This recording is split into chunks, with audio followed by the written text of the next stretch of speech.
Hello everyone and welcome back to another team preview. We're going to talk about the team at the top of the Scrimbucks Exchange. It's going to be the Atlanta Reign. The Atlanta Reign have been a team that has been talked about a lot recently because there's been speculation about this team of like, oh, they're going Korean, but they got Hawk and Gator, you know, their old guard. How are they going to emerge? But we actually got some leaked scrims between Atlanta Reign and the San Francisco Shock. Shout out to Lip, my boy, for leaking these ones. Obviously, elephant in the room, we talked about this in the Shock preview. The Shock were on ping. Don't take the scrims too seriously.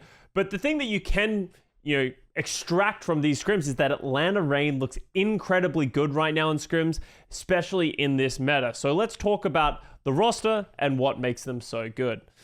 So, Atlanta Reign, let's just start with the DPS position. Atlanta Reign were able to acquire two great players from the Eastern region. They have Lip, who is a championship winner in 2021 with the Shanghai Dragons. Lip has come over. He has always been at the Shanghai Dragons. He has finally moved to a different team, and he has come to the Atlanta Reign.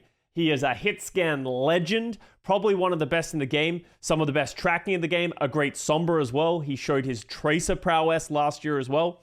Lip is considered by many to be one of the best players in the league, DPS players in the league. He has so much going for him. He's been in probably the top 3 of MVP each season since he's come into the league. So massive props to this guy. The 7'6", 250-pound gaming warlord is here in Atlanta. Paired up against him is Stalker. Stalker was he's kind of like a flex DPS player who plays Tracer. He played for the Seoul Dynasty last year.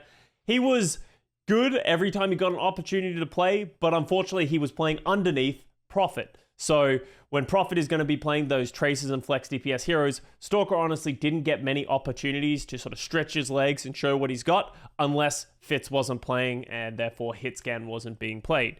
But Stalker and Lip paired together, they cover a lot of bases. They should be able to sort of play just those two on the DPS role.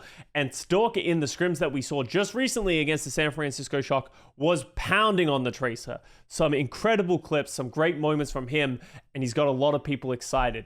Had a great rookie year last year. Now he's time to show his experience in the league and go to a starting position for this Reign team. This DPS duo, I would say, is probably, you would say, easily top 5 in the league, but I don't know how much further I can keep going up the league before they have to start proving themselves. I would say personally, top 3, especially with the form that we saw Stalker in, but they're going to have to prove that to everyone when the league actually kicks off. Now, moving over to the tank role, Hawk is retaining for this team. Last year, we saw Hawk play a lot of the tank role for the Atlanta Reign. He was missing some of these main tank heroes like the Winston and the Wrecking Ball.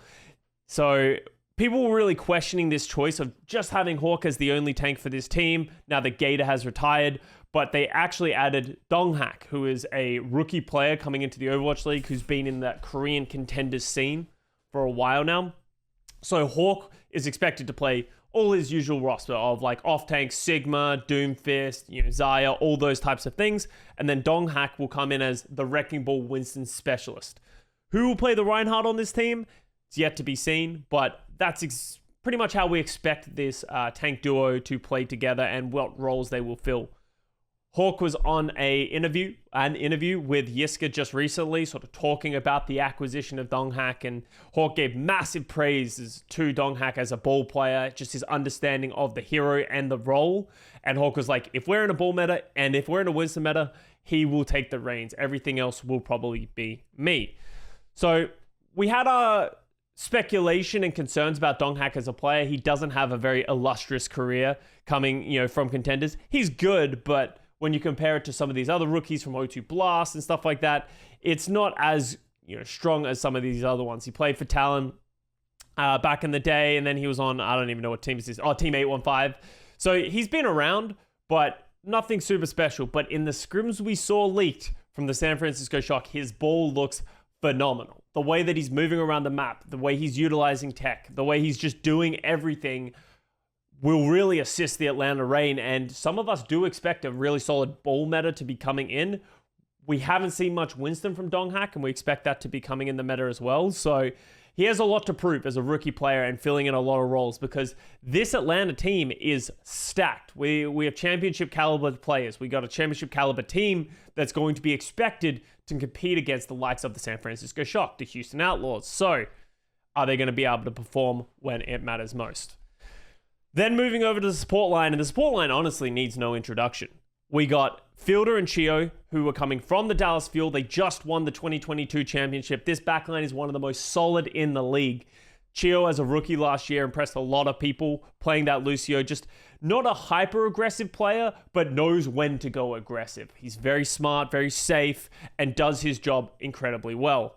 Fielder, he's been doing it for years at this point. If you don't love Fielder, I don't know what you've been doing for the last little bit. Ever since the Paris Eternal onto the Dallas Fuel, he's one of the most solid, right? Like, that's how I define this entire backline. Just solid gameplay. They heal when they need to heal. They go aggressive. They're willing to do lots of things, but they're not, the aggression of Lee Jae-gon and Izayaki, right? A more tempered backline who is considered one of the best. They've both moved from the Dallas Fuel and are now here on this Atlanta Reign roster, and they're pairing up, or trioing up, with Vigilante. Vigilante was on the Atlanta Reign last year as a rookie. We didn't see a ton of play from Vigilante, only when they were playing double flex support. So OG and Ultraviolet were primarily the players. And I think Vigilante came of age in like the middle of the season. Yeah, July 1st. But Vigilante is a nutter. Like, straight up.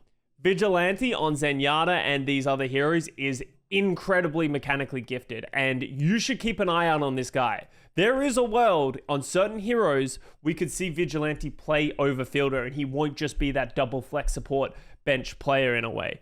Especially with 2 new support heroes coming out in this year, I expect the depth of this support roster to go a very long way for these guys, and there's no holes in here. They have so much experience, they have so much mechanical prowess.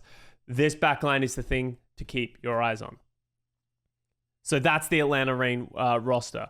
Let's talk about the management as well, because it is kind of interesting. They've kept Eric as their GM, but Gator is essentially the head coach. He's got Wizard Hyung underneath him, and Sephi has moved down from head coach to an analyst role, something that he can do remote. So Gator and Sephi from the last Atlanta Reign is still here, and they've added Wizard Hyung to really sort of bridge that gap between some of these Korean players. Wizard Hyung had a great season with Seoul Dynasty last year. It'll be interesting to see what this coaching staff will do. A big concern that some people have for this roster is you have almost a fully Korean roster with an American main tank, which the language barrier can be hard. Hawk has played with Korean players before. Some of these Korean players haven't played with Western players before. So how are they going to adjust to that? Especially when you have your head coach Gator, who is new to being a head coach, new to being a coach in general, and also doesn't speak Korean. So will that cause a pain point? Will it not matter because of just how strong these players and teams are? Or maybe Gator's just the greatest coach of all time and we just don't know it yet. These are things that we'll have to just sort of keep our eyes on. I know a lot of people don't like Atlanta Reign because they're the bad boys of the league. I almost would say that this team isn't the bad boys of the league anymore. They've lost that. They've taken it and we've exported it to Canada. And the Toronto Defiant are now the bad boys. And I think the old expectation of what this Reign roster is going to provide in terms of just entertainment and sort of their identity as a team is going to shift. So we'll also have to see what that looks like in the future. But that's the Atlanta Reign. Let me know what you guys think. Do you guys think this is a top 3 contending team? Do you think this is one of the best teams? Are we just full sending on the scrimbucks of Atlanta Reign are the best? Let me know in the comments below. Make sure to like this video, subscribe if you want to see more. We got 1 week until the Pro-Am kicks off. I got a bunch more team previews that I got to get done. We were talking about maybe bundling the Vegas Eternal, the NYXL, and the Valiant together. It's just a one big old fun trio at the very end of our team previews. Let me know what you guys think. Thank you very much for watching, and I will see you guys next time.